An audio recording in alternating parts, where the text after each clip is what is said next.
Equatorial climate zone.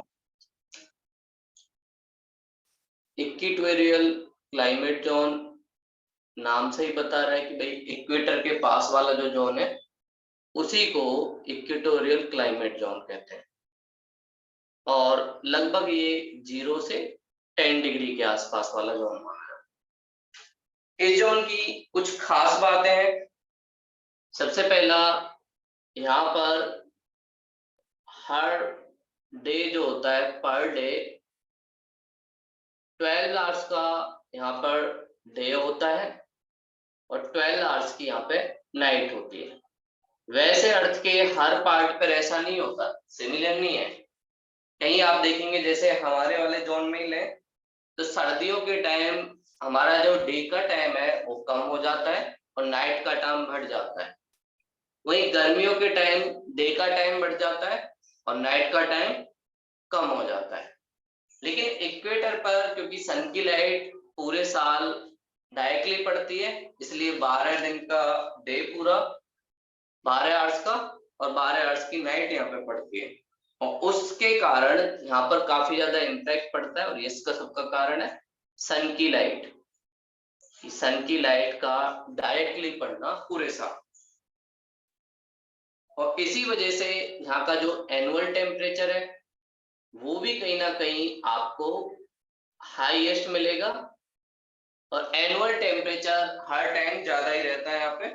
ये भी इसकी खास बात है और टेम्परेचर में आपको चेंज भी कम मिलेगा, बहुत कम चेंज होगा यहाँ के टेम्परेचर में। और इस टेम्परेचर ज्यादा होने की वजह से हमें पता है जब भी टेम्परेचर ज्यादा होता है तो ह्यूमिडिटी जो उस एनवायरनमेंट की होती है वो भी ज्यादा होती है। इस वजह से यहाँ पे आप देखेंगे कि एक रेनफॉल होती है इस एरिया में जिसे हम कहते हैं ट्रॉपिकल रेनफॉल। और ट्रॉपिकल रेनफॉल कहाँ पे होती है? जहाँ पे टेम्परेचर ज्यादा होने की वजह से जो एटमोस्फेयर की एयर है इवेपरेशन होता है और इवेपरेशन होने की वजह से क्लाउड बनते हैं और यहाँ पर डेली 2 PM के बाद आपको रेनफॉल दिखेगी।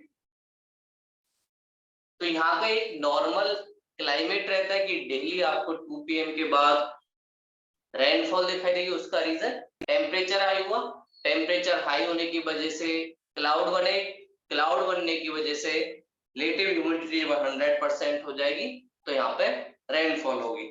इसलिए इसे बोला भी जाता है कि भाई इसके यहाँ होल ईयर पूरे साल आपको रेनफॉल दिखेगी और रेनफॉल यहाँ पर 200 सेंटीमीटर से ज्यादा होती है और 200 सेंटीमीटर से ज्यादा रेनफॉल होने की वजह से यहाँ पे आपको क्या दिखाई देंगे?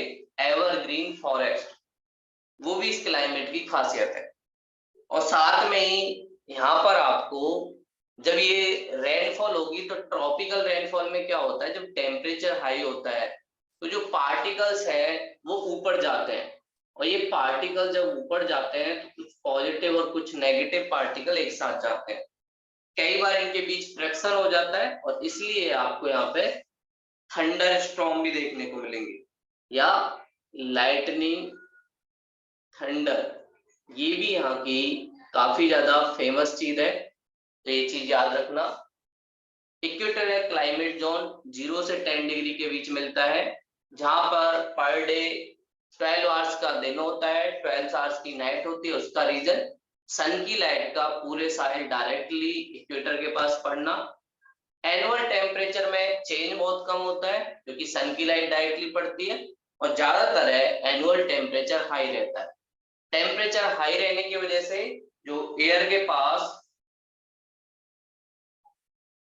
ह्यूमिडिटी होल्ड करने की जो कैपेसिटी है वो भी ज्यादा होती है।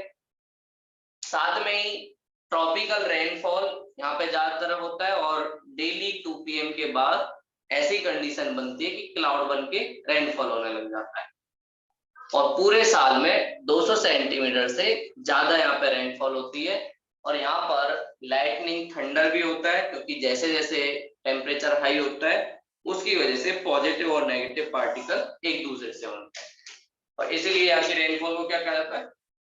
Tropical rainfall. ये हमारे अर्थ पर कहाँ कहाँ मिलता है?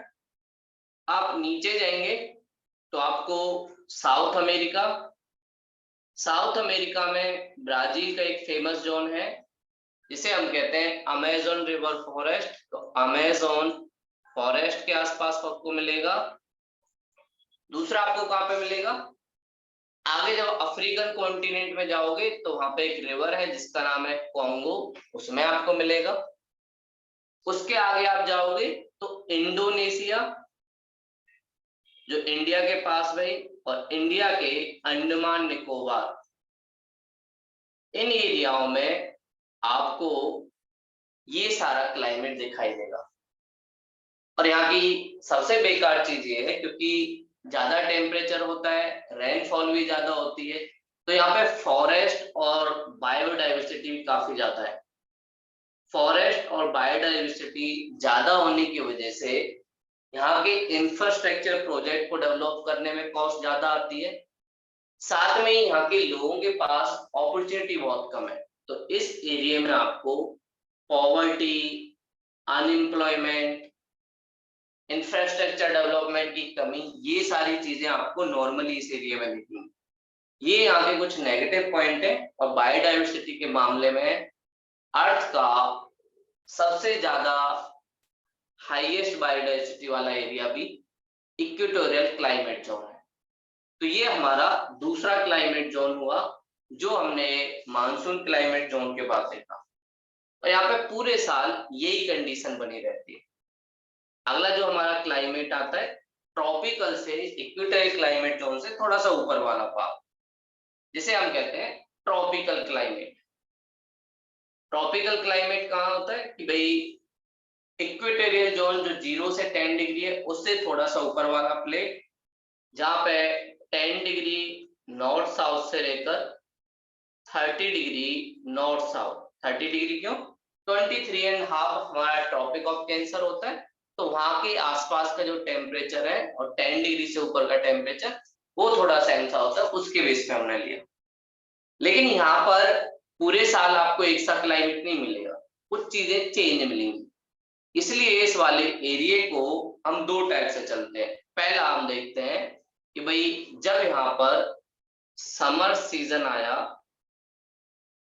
गर्मियां पड़ी, तब यहाँ पे क्या हुआ, दोनों में अलग अलग आपको दिखेगा। समर सीजन के टाइम क्या हुआ, दूसरा विंटर के टाइम क्या हुआ, वो दोनों चीजें हमें देखनी पड़ेंगी। समर सीजन में यहाँ पर 3 ब्लॉक बनते हैं इस वाले जोन में। हमने पिछली बार थोड़ा आइडियल जब क्लाइमेट देखे थे तो उसमें जाना भी था कि भाई 3 ब्लॉक यहाँ पे बनते हैं। ईस्ट की तरफ जो आपको ब्लॉक दिखाई देगा उसे हम कहते हैं मानसून क्लाइमेट, जो इंडिया में काफी ज्यादा पाया जाता है मानसून क्लाइमेट।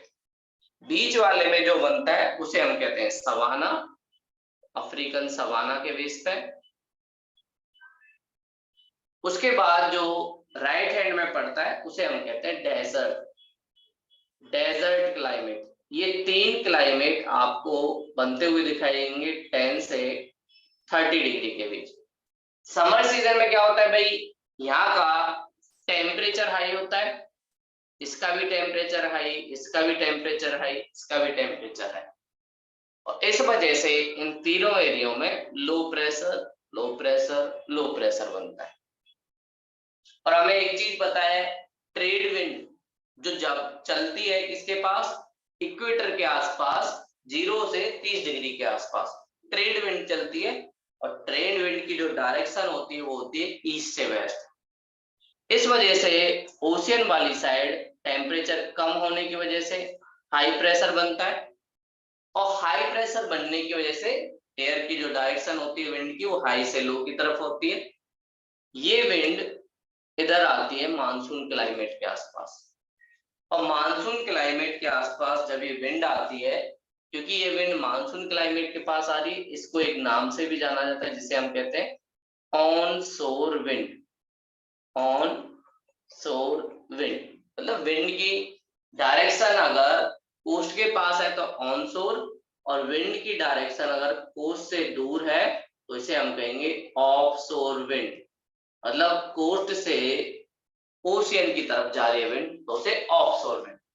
तो यहाँ पर इस ऑनशोर विंड की वजह से टेम्परेचर हाई है। यहाँ पर मानसून की जो सीजन है उस टाइम इन विंड के आने की वजह से यहाँ पर रेनफॉल होता है और आपको यहाँ पर बारिश दिखाई देगी। इंडिया में भी ऐसा ही होता है। यहाँ से ये विंड जब सवाना की तरफ आते हैं तो रेनफॉल यहाँ पे भी होता है, लेकिन विंड के पास अब ह्यूमिडिटी कम है। ह्यूमिडिटी कम होने की वजह से यहाँ पर रेनफॉल जो होगा as compared to monsoon, rainfall तो होगा लेकिन कम होगा। और जब तक ये विंड इस डेजर्ट वाले जोन में पहुंचती है तब तक ह्यूमिडिटी और कम हो जाती है। इस वजह से डेजर्ट वाले पार्ट में जो रेनफॉल तो होती है लेकिन 25 सेंटीमीटर से भी कम, इसलिए इस एरिया में डेजर्ट भी बनते हैं। ये हमने जाना कि भाई इसमें समर सीजन में क्या होता है, क्या क्या चीजें होती है किस वाले जोन में, ट्रॉपिकल क्लाइमेट जोन में 10 से 30 डिग्री। अब यहाँ हम जानेंगे विंटर में यहाँ पे क्या होता है। विंटर में कंडीशन थोड़ी सी अपोजिट हो जाती है। आपने भी देखा होगा, इंडिया को हम एग्जांपल लें तो विंटर में पेनिनसुलर इंडिया में टेम्परेचर काफी कम हो जाता है और टेम्परेचर कम होगा तो विंटर में हमारे यहाँ क्या बनेगा, हाई प्रेशर बनेगा। और हाई प्रेशर अगर बनेगा तो विंड का डायरेक्शन भी चेंज होगा। ये तीन जोन तो दोनों अलग अलग सीजन में हम देखते हैं। ये मानसून वाला आप भी बनाते जाना साथ साथ, सवाना और इधर डेजर्ट। अब हम बात कर रहे हैं विंटर सीजन। यहाँ पर टेम्परेचर कम है, इधर भी टेम्परेचर कम, इधर भी टेम्परेचर कम। इस वजह से high pressure high pressure high pressure, और जब हाई प्रेशर इन पे बनेगा तो इसका मतलब विंड की डायरेक्शन अब चेंज हो गई। इधर वाले का टेम्परेचर हाई ओशियन का, इसलिए लो प्रेशर, तो विंड की डायरेक्शन हाई प्रेशर से लो प्रेशर की तरफ चलने लगी। इसलिए सर्दियों के टाइम किसी भी जोन में या किसी भी क्लाइमेट में आपको रेनफॉल नहीं दिखाई देगी ट्रॉपिकल क्लाइमेट वाले जोन में। उसका रीजन क्योंकि वहां पर टेम्परेचर कम होता है और हाई प्रेशर बनने की वजह से विंड की डायरेक्शन ओशियन की तरफ होती है, या आप कह सकते हो ऑफशोर विंड होता है।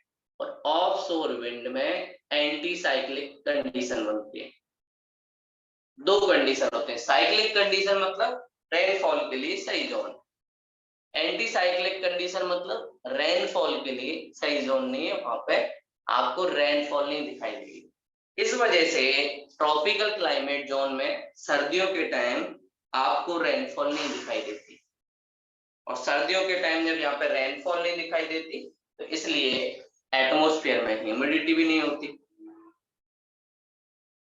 और यहीं पर एक बात, डेजर्ट वाले जोन में गर्मियों के टाइम ट्रेड विंड होने की वजह से ईस्ट से वेस्ट की तरफ विंड की जो डायरेक्शन होती है, इस वजह से रेनफॉल कम होती है। और सर्दियों के टाइम इस वाले एरिया में कोल्ड विंड होती है, और कोल्ड विंड होगी तो नीचे की तरफ आएगी, और नीचे की तरफ आएगी तो यहाँ पर भी रेनफॉल नहीं होगी।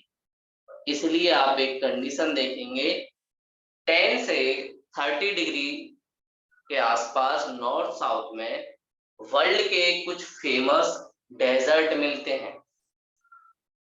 हर डेजर्ट जो फेमस है मैक्सिमम वो कॉन्टिनेंट के आपको वेस्ट साइड पर दिखाई देगा, और उस डेजर्ट के बनने का रीजन वहां पर जो रेनफॉल है वो 25 डिग्री सेल्सियस से भी कम होती है। इसलिए आपसे पूछा भी जाता है एक क्वेश्चन कि बताइए वर्ल्ड के बिगेस्ट जो डेजर्ट है वो वेस्टर्न कोस्ट पर ही क्यों पाए जाते हैं, उसका कुछ रीजन होगा ना। तो उसका सबसे बड़ा रीजन, पहला रीजन, वहां पर रेनफॉल का कम होना, जो समर सीजन में ईस्ट से वेस्ट की तरफ डायरेक्शन होने की वजह से वहां पे रेनफॉल कम होती है। और दूसरा विंटर सीजन में वहां पर कोल्ड विंड होने की वजह से रेनफॉल होने की जो कंडीशन है वो काफी कम हो जाती है, और इसलिए कोल्ड विंड की वजह से यहाँ पर डेजर्ट बनता है। और इसके एग्जाम्पल, जैसे एग्जाम्पल के रूप में इंडिया का थार डेजर्ट, ये इसका एग्जाम्पल है। एमसीक्यू में भी क्वेश्चन पूछा जा सकता है इससे रिलेटेड, और मेंस में पूछे भी गए पिछले बार में। थार डेजर्ट, नॉर्थ अमेरिका का मोजेव डेजर्ट, ये आपको दिखेगा। फिर आपको अटकामा डेजर्ट, ये भी दिखेगा। ये सारे डेजर्ट वेस्टर्न कोस्ट की तरफ पड़ते हैं, और जब आप वर्ल्ड का मैप देखोगे तो उसमें भी ये सिमिलैरिटी आपको दिखेगी। वर्ल्ड का मैप खोल के देखोगे फिजिकल वाला, तो उसमें आपको दिखेगा कि वर्ल्ड के ज्यादातर डेजर्ट वेस्टर्न साइड पे पाए जाते हैं। देखो मैं एक बार आपको दिखाता हूं, तो आपको एक सिमिलैरिटी जो इसने बोला उस हिसाब से।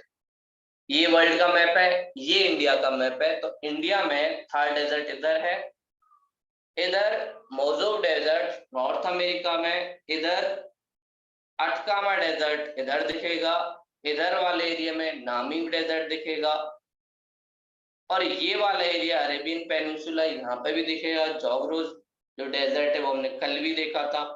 यहाँ पे देखो एटलस, और इधर आपको ऑस्ट्रेलिया में भी दिखेगा ग्रेट सैंडी डेजर्ट। तो वर्ल्ड के ज्यादातर जो डेजर्ट है वो वेस्टर्न साइड पे पाए जाते हैं, और उसका रीजन वहां पर रेनफॉल कम होना, और साथ में ही कोल्ड विंड की वजह से रेनफॉल के लिए जो कंडीशन है वो भी काफी कम हो जाती है। तो ये हमारा ट्रॉपिकल क्लाइमेट जोन हुआ, जिसमें हम तीन चीजों के बारे में जाना, monsoon climate, savanna, desert climate. उसको दो पार्ट में हमने डिवाइड किया। पहले समर टाइम में, समर टाइम में मानसून में लो प्रेशर होता है, सब पे लो प्रेशर होता है, इसलिए मानसून क्लाइमेट में रेनफॉल ज्यादा होती है। धीरे धीरे आगे की तरफ बढ़ते हैं तो सवाना में थोड़ी कम होती है, और डेजर्ट में सबसे कम होती है। विंटर सीजन में कंडीशन रिवर्स हो जाती है, टेम्परेचर कम होता है सारे कॉन्टिनेंट के पार्ट पे, इस वजह से हाई प्रेशर बनता है। हाई प्रेशर बनने की वजह से ऑफशोर विंड होती है, जिससे एंटी साइक्लिक कंडीशन होने की वजह से रेनफॉल नहीं होता। और हमने वेस्ट पार्ट में देखा वर्ल्ड के कुछ famous desert, Thar desert, Mojave desert, Atacama desert, ये सारे वर्ल्ड के कुछ फेमस डेजर्ट हैं जो वेस्टर्न पार्ट पे बनते हैं। तो ये हमारा थर्ड वाला जो क्लाइमेट जोन है वो हुआ। अब हम पढ़ेंगे सब ट्रॉपिकल क्लाइमेट जोन। सब ट्रॉपिकल क्लाइमेट जोन, और साथ में ही जब आप क्लाइमेट जोन के बारे में जान लेते हो ना, तो आपको वर्ल्ड की वेजिटेशन, वर्ल्ड का रेनफॉल एरिया, और वर्ल्ड का डेवलपमेंट, इस जोन में क्या क्या रिसोर्स है, इसके बारे में भी पता चलता। अगला जो हमारा है सब ट्रॉपिकल क्लाइमेट जोन। सब ट्रॉपिकल क्लाइमेट जोन, ये वाला एरिया कहाँ मिलता है? 30 डिग्री से आपको 45, इसके बीच वाला जो जोन मिलेगा नॉर्थ टू साउथ, इसी को कहते हैं सब ट्रॉपिकल क्लाइमेट जोन। इसको भी जानने के लिए हमें पहले तो तीन इसमें भी बनते हैं, साथ में ही इसमें भी हमें पहले समर के टाइम इस सीजन में क्या होता है। अगर आप देखेंगे इधर वाली साइड, ईस्ट वाली साइड, यहाँ पर चाइना की तरह का क्लाइमेट पाया जाता है, जहाँ पे मिक्सचर है ऊपर के क्लाइमेट और मानसून क्लाइमेट दोनों। इस वाले को हम कहते हैं स्टेपी क्लाइमेट, और सबसे लास्ट वाले को हम कहते हैं मेडिटेरियन। मेडिटेरियन सी आपने देखा होगा यूरोप में, उसी के बेस पे, क्योंकि वहां उस आसपास के जोन में ये क्लाइमेट ज्यादा पाया जाता है, इसलिए इसको मेडिटेरियन क्लाइमेट भी कहते हैं। और यहाँ गर्मियों के टाइम चाइना वाले जो क्लाइमेट का टेम्परेचर हाई होता है, स्टेपी का भी टेम्परेचर हाई होता है, बट मेडिटेरियन में थोड़ा सा उल्टा, रिवर्स, कम, इस वजह से high pressure, low pressure, low pressure. इस वजह से इधर वाले ओशियन में टेम्परेचर कम होने की वजह से हाई प्रेशर, और चाइना की तरफ विंड आती है, चाइना से होते हुए स्टेपी में आती हैं। तो चाइना वाले एरिया में रेनफॉल होती है कब? समर टाइम में। तो इस वाले एरिया में आपको रेनफॉल दिखाई देगी, लेकिन यहाँ पे जो रेनफॉल होगी वो एज कंपेयर टू मानसून थोड़ी कम होगी, और स्टेपी में चाइना से भी थोड़ी कम होगी। इसलिए स्टेपी में आपको प्लांट ना दिखे, ग्रास दिखेगी, कि रेनफॉल कम होने की वजह से प्लांट के लिए जो जरूरी है वो इसमें नहीं मिलती। और मेडिटेरियन वाले में उल्टा, इनवर्स, यहाँ पर लो प्रेशर ओशियन के पास, इसलिए इस एरिया में रेनफॉल नहीं होती। कब? गर्मियों के टाइम। गर्मियों के टाइम आपको मेडिटेरियन सी में रेनफॉल नहीं दिखेगी। उसका रीजन ऑफशोर विंड का इधर होना। Offshore wind anti cyclonic condition कहलाते हैं, और इधर कौन सी विंड है? ऑनशोर, कोस्ट की पास। अब कोस्ट के पास आएगी तो अपने पास ह्यूमिडिटी भी रखेगी, ह्यूमिडिटी रखेगी तो थोड़ी बारिश भी करेगी। ये आपको समर वाले टाइम में दिखेगा। और इधर वाले जोन में विंटर में क्या होता है ये भी हम देखेंगे कि भाई विंटर में क्या होता है। विंटर में भी आप ये 3 पार्ट्स में डिवाइड करेंगे, 3 पार्ट्स में डिवाइड करके इनकी कंडीशन को हम देखेंगे। चाइना वाला जो एरिया है वहां पर विंटर में थोड़ी कंडीशन उल्टी हो जाती है, क्योंकि टेम्परेचर लो, इस वजह से हाई प्रेशर। इधर वाले एरिया में भी टेम्परेचर लो, जो हमने स्टेपी देखा था, इस वजह से इधर भी हाई प्रेशर। लेकिन इधर वाला जो मेडिटेरियन सी है यहाँ पे उल्टी कंडीशन हो जाती है। यहाँ पर आपको वेस्टर्ली विंड दिखती है, और वेस्टर्ली विंड की डायरेक्शन कैसी होती है? वेस्ट से ईस्ट की तरफ। इसलिए मेडिटेरियन सी में और मेडिटेरियन क्लाइमेट में आपको सर्दियों के टाइम रेनफॉल दिखाई देगी। चाइना और स्टेपी में हम देख रहे थे गर्मियों के टाइम रेनफॉल, लेकिन मेडिटेरियन सी में सर्दियों के टाइम रेनफॉल दिखाई देगी, और यहाँ पर ऑनशोर विंड का इम्पैक्ट होता है। और मेडिटेरियन जो वेस्टर्ली विंड होती है, इसके द्वारा जो बारिश होती है उसे हम कहते हैं फ्रंटल रेन। जब हम रेन पड़ रहे थे तब हमने जाना था, जब कोल्ड विंड और दूसरी वार्म विंड के बीच एक फ्रंट बनता है तो उसकी वजह से फ्रंटल रेन होती है। तो मेडिटेरियन सी वाले एरिया में फ्रंटल रेनफॉल होती है, और क्योंकि इसकी डायरेक्शन वेस्ट से ईस्ट की तरफ है तो यहाँ पर बारिश काफी ज्यादा होती है। तो इस वाले एरिया में, मेडिटेरियन वाले एरिया में आपको बारिश दिखाई देगी, और इधर वाले एरिया से और इधर से विंड का ऑफशोर डायरेक्शन में दिखाई देगा। इसलिए स्टेपी और चाइना वाले क्लाइमेट में आपको बारिश नहीं दिखाई देगी।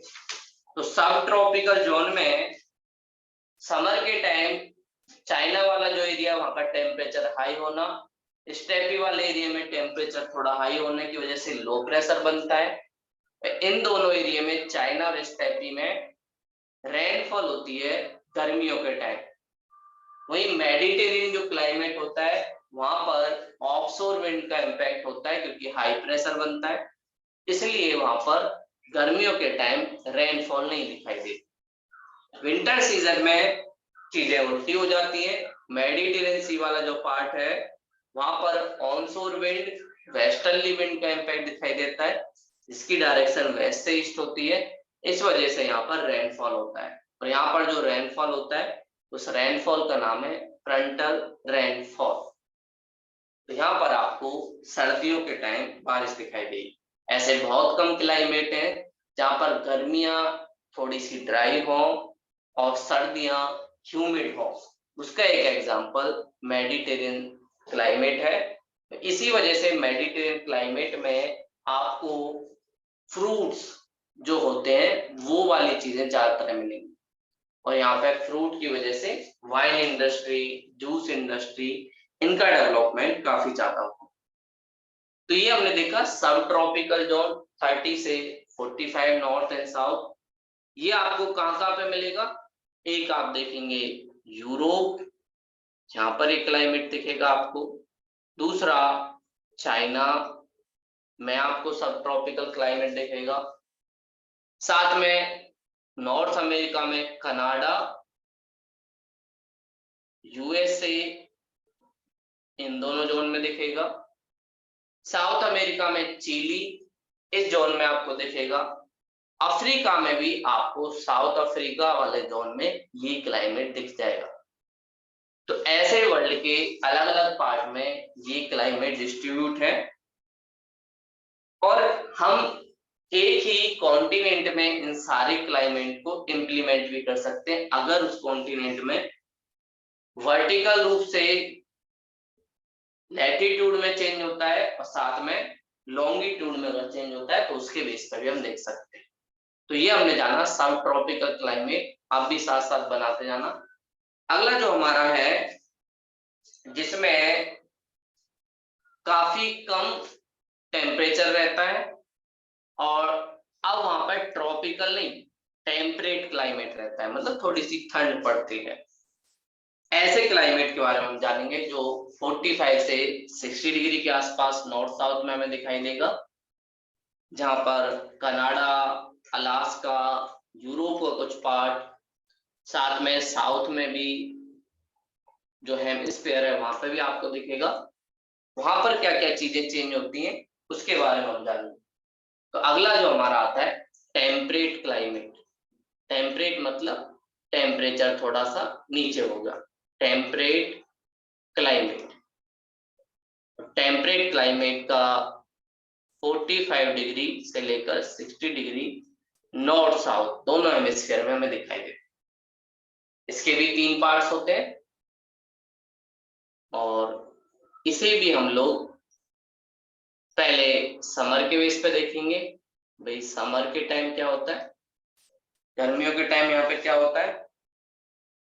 तो यहाँ पर आपको दिखेगा ये वाला जो पार्ट है ये है लॉरेंस,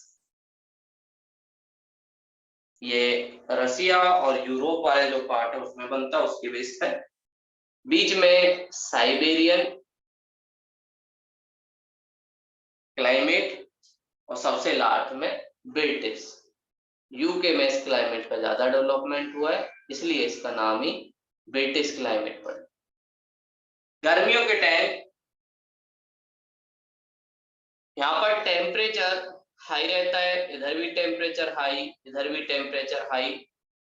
इस वजह से लो प्रेशर, इधर भी लो प्रेशर, इधर भी लो प्रेशर, तीनों में आपको लो प्रेशर दिखाई देगा। और इधर पोल की तरफ से कम टेम्परेचर वाली जो विंड है वो इनकी तरफ आती है, इसलिए उसे बोला जाता है ऑन शोर पोलर ईस्टर्ली विंड। ऑन शोर पोलर ईस्टर्ली विंड, ये विंड यहाँ पे आती है, और जिसकी वजह से लॉरेंस वाला जो क्लाइमेट जोन है वहां पर आपको रेनफॉल दिखाई देगी। यहाँ पर रेनफॉल होती है। और जब ये थोड़ा आगे बढ़ती है तो साइबेरियन जो एरिया है वहां पर भी रेनफॉल होती है, लेकिन as compared to Lawrence rainfall थोड़ी कम होती है। और ब्रिटिश क्लाइमेट वाले जोन में यहाँ पर लो प्रेशर तो होता ही है, साथ में ही जो विंड यहाँ पे दिखती है वो दिखती है वेस्टर्ली, और वेस्टर्ली विंड की वजह से यहाँ पर फ्रंटल रेन आपको दिखाई देगी। तो ब्रिटिश क्लाइमेट में गर्मियों के टाइम वेस्टर्ली ऑन शोर विंड का इम्पैक्ट होता है, इस वजह से इस एरिया में बारिश होती है। और ये बारिश कैसे होती है, यहाँ पर फुव्वारे के रूप में बारिश आपको दिखाई देगी। तो सर गर्मियों के टाइम तीनों जो जोन है, लॉरेंस, साइबेरियन और ब्रिटिश, तीनों में आपको रेनफॉल दिखाई देगी। अगला विंटर के टाइम क्या होता है? विंटर के टाइम जो लॉरेंस वाला जोन है, यहाँ पर हाई प्रेशर बनता है लॉरेंस वाले में। जो साइबेरियन वाला है, यहाँ पर भी हाई प्रेशर बनता है टेम्परेचर कम होने की वजह से। लेकिन ब्रिटिश वाला जो एरिया है, यहाँ पर लो प्रेशर बनता है ब्रिटिश वाले एरिया में, और लो प्रेशर बनने की वजह से इधर हाई प्रेशर, और यहाँ पर ऑन शोर विंड जो वेस्टर्ली के रूप में होती है। इसलिए ब्रिटिश वाला जो एरिया है, विंटर सीजन में भी यहाँ पर रेनफॉल हो। तो ब्रिटिश क्लाइमेट में समर में भी रेनफॉल होती है और विंटर में भी रेनफॉल होती है। अभी तक पहला एक पार्ट हमने ट्रॉपिकल एरिया को जाना था, जहाँ इक्वेटोरियल क्लाइमेट देखा था, जहाँ पे पूरे साल रेनफॉल हो रही थी। और दूसरा जोन हमने ब्रिटिश क्लाइमेट को जाना है, जहाँ पर पूरे साल रेनफॉल होती है। तो ऐसे दो क्लाइमेट अभी हमें मिले हैं जहां पर पूरे साल रेनफॉल होती है। एक है ब्रिटिश क्लाइमेट, दूसरा है इक्वेटोरियल क्लाइमेट। और आप कभी भी ब्रिटेन के बारे में देखेंगे, चाहे वहां पे मैच हो या कोई भी एक्टिविटी हो, तो वहां पे आपको बारिश होती हुई दिखाई देगी। उसका रीजन होता है कि वहां पर वेस्टर्ली जो विंड है, उसका इम्पैक्ट पूरे साल पड़ता है। तो ये हमने जोन देखे। और अगला जो हमारा कोल्ड वाला जोन पाया जाता है 60 से 90 डिग्री। 60 से 90 वाले डिग्री वाले जोन में आपको ज्यादा चेंज नहीं दिखाई देगा, चाहे विंटर हो या समर हो। वहां पर पहली बात तो टेम्परेचर काफी कम है। टेम्परेचर कम होने की वजह से रेनफॉल होने की कंडीशन भी बहुत कम होती है। कभी कभार जो रेनफॉल होती है तो वो टेम्परेचर डिफरेंस की वजह से होती है, जहां पर वार्म और कोल्ड जो एयर होती है वो एक दूसरे से मिलती हैं। तो 60 से 90 डिग्री वाले एरिया में आपको फ्रंटल रेनफॉल दिखाई देती है, और इस वाले एरिया को हम कहते हैं टुंड्रा। टुंड्रा जोन, जहां पर थोड़ा सा बर्फ वाला, जिसे कहते हैं परमाफ्रॉस्ट। परमाफ्रॉस्ट का मतलब जिस एरिया में बर्फ जमी हो, और वो बर्फ 90 डे से ज्यादा दिन से जमी, उस वाले एरिया को। तो 60 से 90 डिग्री नॉर्दर्न या साउथर्न हेमिस्फीयर में आपको कोल्ड एयर का जो इम्पैक्ट है वो ज्यादा दिखेगा।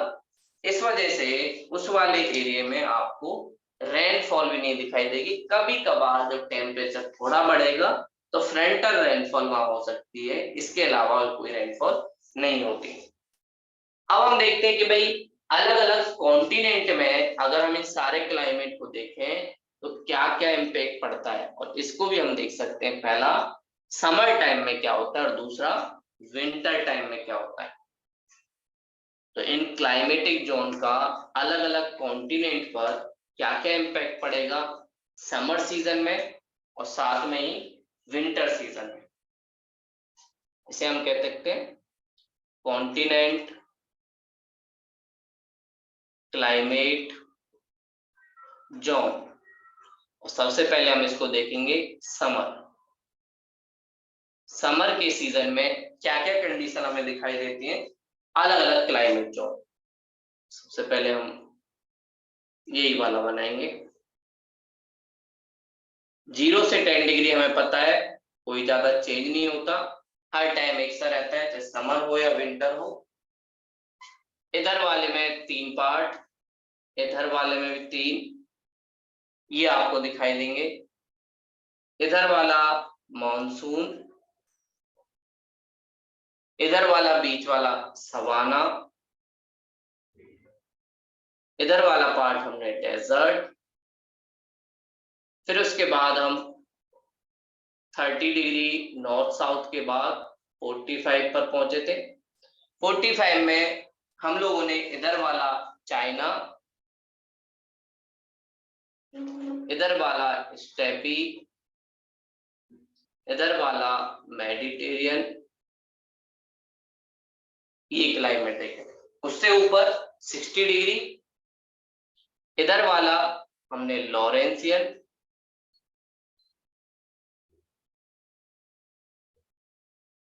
इधर वाला साइबेरियन, और सबसे इधर वाला ब्रिटिश।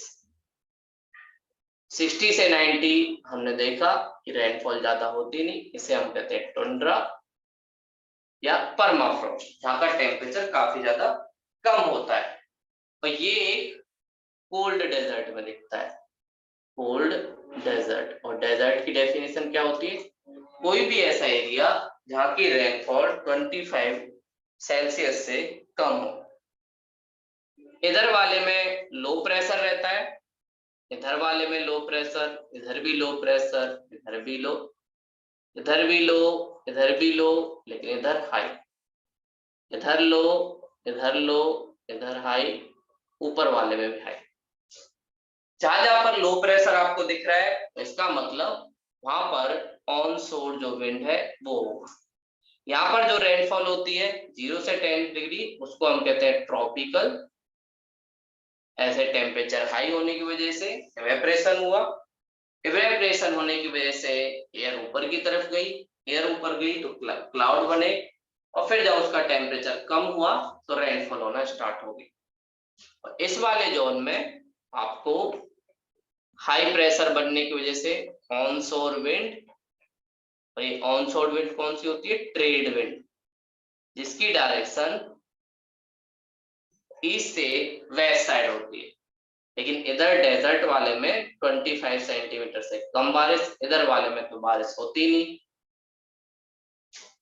तो इधर रिवर्स सिचुएशन। ऐसे हम कर देंगे कि गर्मियों के टाइम मेडिटेरियन सी वाला जो पार्ट है वहां पे बारिश नहीं होती। अब देखेंगे गर्मियों के टाइम सब जगह बारिश हो रही है, बस एक जोन को छोड़ के, मेडिटेरियन क्लाइमेट में गर्मियों के टाइम बारिश नहीं होती। और इधर वाला जो ऊपर वाला पार्ट है, इधर वाले में आपको जो विंड दिखाई देती है वो पोलर ईस्टर्ली जो विंड है वो होती है, पोलर ईस्टर्ली विंड। इस वजह से यहाँ पे बारिश होती है। और ब्रिटिश वाले में हमने देखा ही कि भाई यहाँ पर वेस्टर्ली ऑनशोर विंड की वजह से बारिश होती है। तो ऐसे गर्मियों के टाइम अदर अदर क्लाइमेट में हमें दिखाई देता है। बारिश की बात करें तो यहाँ पर 200 सेंटीमीटर से भी अधिक बारिश होती है। उससे कम बारिश आपको दिखाई देगी 170 से 200 सेंटीमीटर मानसून में। मानसून के बाद थोड़ी कम बारिश 150 से 170 चाइना वाले में। उसके बाद इधर वाला ब्रिटिश वाला 150 से 160, उसका रीजन समर और विंटर दोनों में बारिश होती है।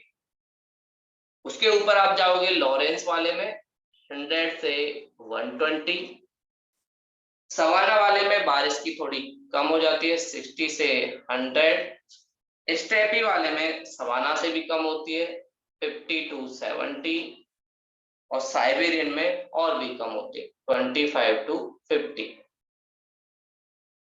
और डेजर्ट वाले में हमें पता है 25 सेंटीमीटर से कम होती है। मेडिटेरियन में रेनफॉल होती है। तो ये ऐसे डिवीजन होता है। और ऊपर वाला टुंड्रा वाला वहां पे भी 25 सेंटीमीटर से कम होती है, इस वजह से वहां पे कोल्ड डेजर्ट बनता है। तो ये हमने कब देखा? गर्मियों के टाइम कहाँ कहाँ बारिश होती है? गर्मियों के टाइम सब जगह बारिश हो रही है, बस एक चीज को छोड़ के, मेडिटेरियन, क्योंकि वहां पर ऑफशोर विंड का इम्पैक्ट होता है, और offshore wind anti cyclonic condition पैदा करती है।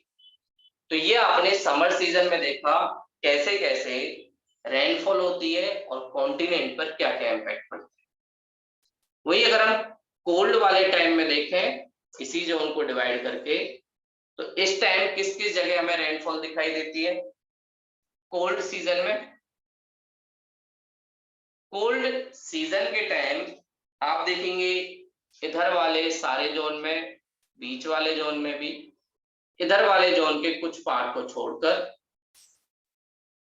ट्रॉपिकल का हमें पता ही है, समर हो या वो हो दोनों में एक सा होता है, इसलिए उसको हम ले भी नहीं रहे। 30 से 45, 40 से 60, ऊपर वाले में हमें पता है वहां पर भी डेजर्ट बनता है। यहाँ पर हाई प्रेशर, इधर भी हाई प्रेशर, इधर भी हाई प्रेशर, तो मतलब इधर वाले तीनों जोन में ऑफ शोर विंड का होता है, और ऑफ शोर विंड होगी तो कहीं ना कहीं रेनफॉल नहीं होता। इधर डेजर्ट, इधर भी नहीं होता, टेम्परेचर काफी कम हो जाता है, कोल्ड जो करंट है उसका इम्पैक्ट होता है। मेडिटेरियन सी में रेनफॉल होती है और उसकी वजह वेस्टर्ली विंड यहाँ पे आ जाती है। और हमने देखा भी था सर्दियों के टाइम क्या होता है, जो ITCZ है वो थोड़ा ट्रॉपिक ऑफ कैप्रिकॉर्न की तरफ शिफ्ट होता है। तो जब वो ट्रॉपिक ऑफ कैप्रिकॉर्न की तरफ शिफ्ट होगा तो वेस्टर्ली विंड भी शिफ्ट होगी, जो नॉर्मली 45 से 60 पे चलती है, लेकिन अब उसका दायरा थोड़ा सा बढ़ जाएगा, वो 60 से 30 डिग्री के आसपास भी चलने लगी। इस वजह से इस एरिया में रेनफॉल होती है। और ब्रिटिश वाला जो एरिया है यहाँ पर भी रेनफॉल होगी। उसका रीजन इन दोनों साइड में वेस्टर्ली ऑनशोर विंड दिखाई देता है, और किसी जगह रेनफॉल नहीं होगी। तो सर्दियों के टाइम आपको एक तो ब्रिटिश क्लाइमेट में, दूसरा मेडिटेरियन क्लाइमेट में, और तीसरा ट्रॉपिकल वाला तो है ट्रॉपिकल क्लाइमेट, इन तीन जगह आपको सर्दियों के टाइम रेनफॉल दिखाई देगी। अब हम बात करें इन सारे जोन में ऐसे कौन से जोन है जहां पर पूरे साल रेनफॉल होती है, तो वो हमें दो जोन दिखते हैं। एक ये ब्रिटिश वाला, ये पूरे साल वेस्टर्ली विंड का इम्पैक्ट होता है, दूसरा ट्रॉपिकल वाला, यहाँ पर भी पूरा होता है। अब हम बात कर रहे हैं कि भाई सबसे एवरेज से थोड़ी सी ज्यादा रेनफॉल कहाँ होती है, तो एवरेज का मतलब 100 से तो कम से कम ज्यादा ही हो, या 150 के आसपास हो, इतना हम मानते हैं एवरेज है। तो एवरेज से ज्यादा जो रेनफॉल होती है, पहला ट्रॉपिकल, दूसरा ब्रिटिश, तीसरा मानसून, चौथा चाइना।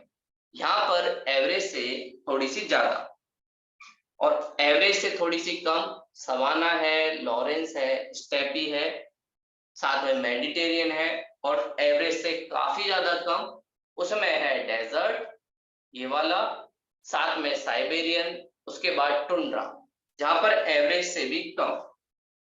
तो ये हमने जाना वर्ल्ड के अलग अलग पार्ट में कॉन्टिनेंट के क्लाइमेट क्या होते हैं, और साथ में उन एरियाओं में रेनफॉल का डिस्ट्रीब्यूशन भी कैसा है। ये सारी चीजें हमने जानी कॉन्टिनेंट के बाद और क्लाइमेट जोन। तो ये हमारा जो क्लाइमेट वाला यूनिट है ये अब खत्म हो गया, और इसके थ्रू ही हम आगे जो हम चीजें देखेंगे कि वेजिटेशन कैसा डेवलप हुआ है, जो हमारा अगला पार्ट होगा उसे भी हम इस क्लाइमेट की वजह से जानते हैं। तो अब थोड़ा सा 5-10 मिनट अपना मैप देख लेते हैं।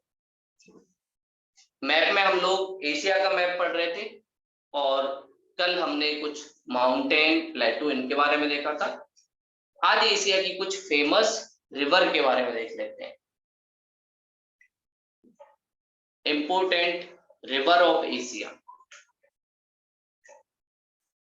और आप भी मैप में थोड़ा सा देखते रहना, थोड़ा लिखते भी जाना। Important river of Asia,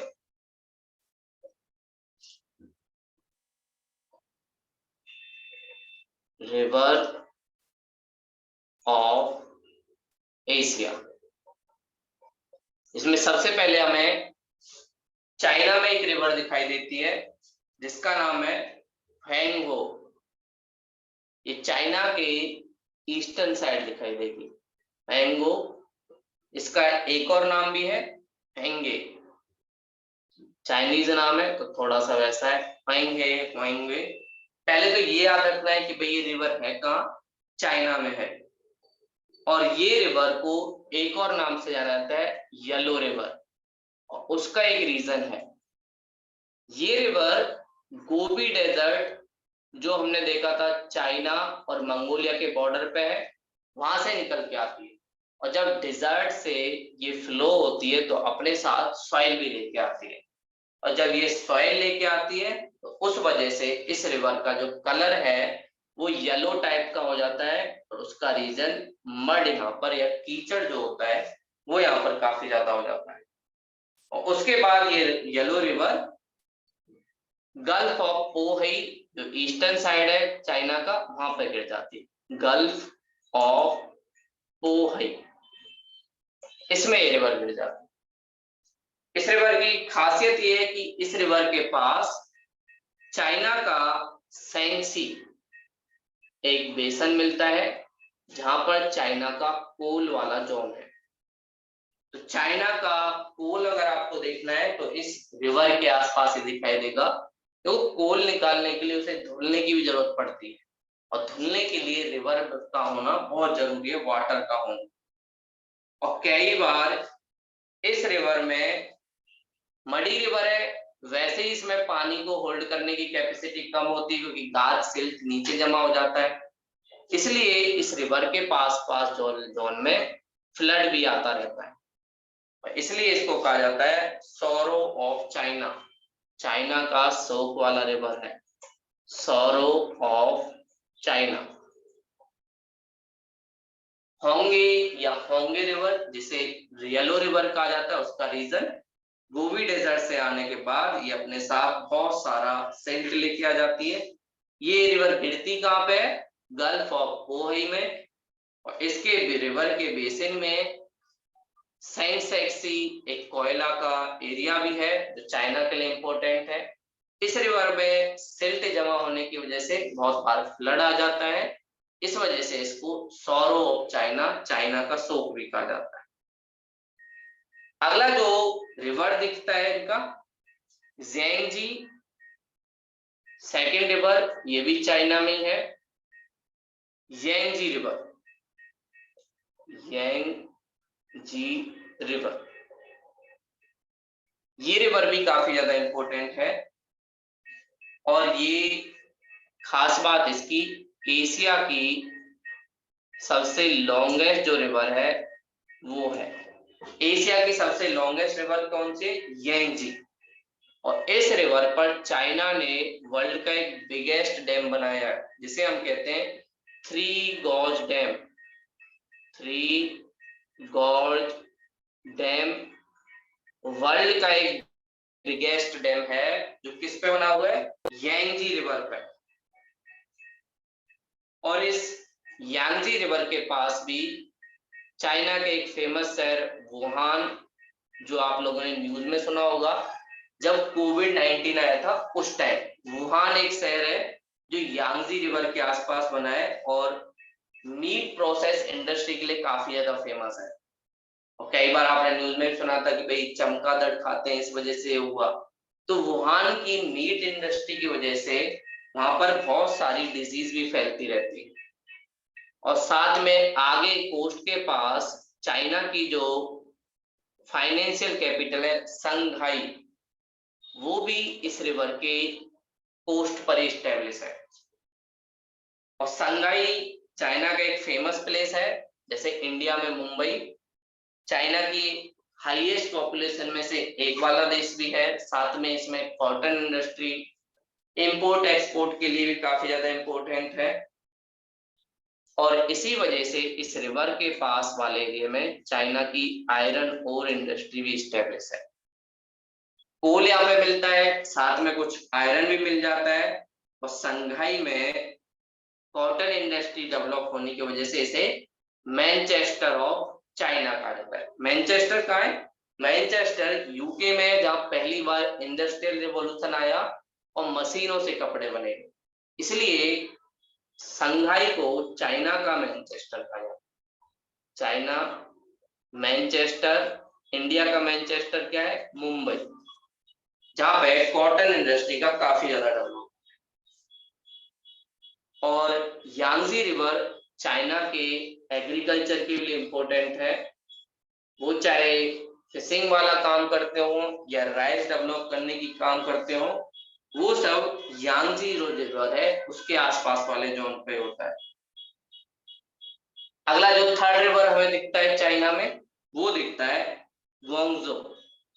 Guangzhou river जो है वो चाइना के डिस्प्यूटेड जो जोन है जिसे हम जानते हैं हांगकांग, वहीं से निकलता है।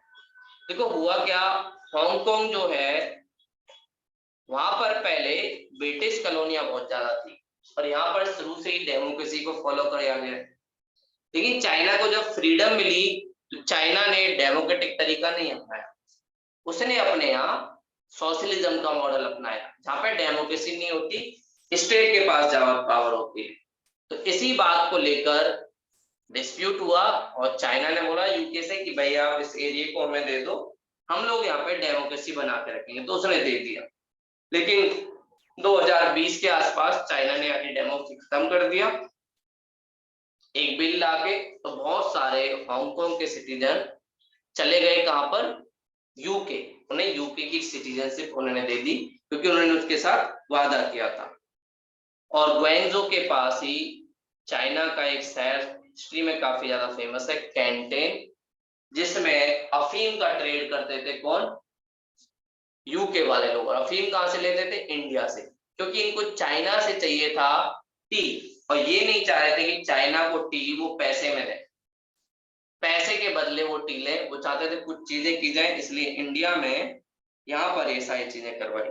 और यहीं पर सी कियांग जो रिवर है वो है सी कियांग। तो ये हमने साड़ी रिवर देखी जो चाइना की है, और इसी के पास इनका कैंटेन जो पोर्ट है वो भी स्टेब्लिश है, जो काफी ज्यादा फेमस है वर्ल्ड में। तो ये चाइना की जो रिवर है वो हमने देखी। आगे कल की क्लास में हम वियतनाम, म्यांमार और कुछ ईरान और सऊदी अरब वाली जो रिवर है उनको भी देखेंगे। तो धीरे धीरे हम मैप में ये सारी चीजें देखते चलेंगे। अगर कुछ डाउट है तो आप पूछ सकते हो।